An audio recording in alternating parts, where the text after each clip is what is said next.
Mesdames et messieurs, bonjour et bienvenue à cette session de la revue de presse du 23 décembre 2025. La campagne des législatives 2025 domine l'actualité du jour. À 4 jours du scrutin, la conquête du terrain s'intensifie. Selon le Patriote, les candidats du RHDP partis au pouvoir s'imposent comme les maîtres du terrain. Et puis dans le même élan, le rassemblement met en lumière l'omniprésence du ministre Amédée Kouakou, très actif dans les régions du Lot-du-Bois et du Go. Et puis, le mandat rapporte que le Premier ministre Robert Begré-Mambé a reçu l'onction de plus de 35 villages. À cette occasion, il a rappelé l'importance du devoir civique pour le scrutin du samedi 27 décembre 2025.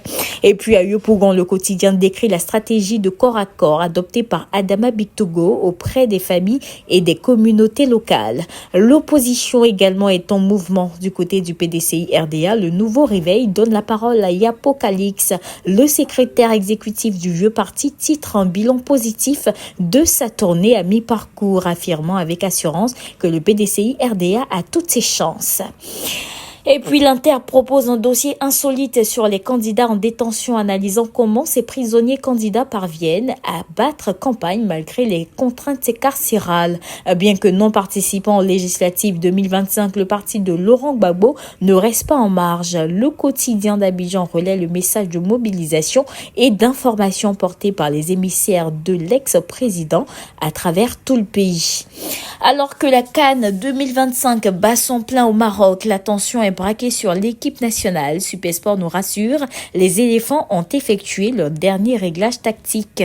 Le champion en titre s'apprête à faire son entrée dans la compétition avec la ferme intention de conserver sa couronne.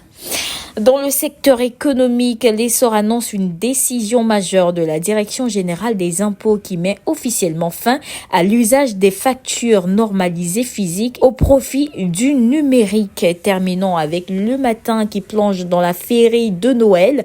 La première dame, Dominique Ouattara, a officiellement lancé les illuminations d'Abidjan, invitant à la consolidation du vivre ensemble et de la solidarité. Il est toujours bon de rappeler que tous les journaux sollicités pour cette revue de presse sont disponibles dans le réseau de distribution Edipresse. Mesdames et messieurs, voici ainsi égrené l'essentiel de l'actualité. Nous vous donnons rendez-vous demain, même heure, même canal. D'ici là, portez-vous bien.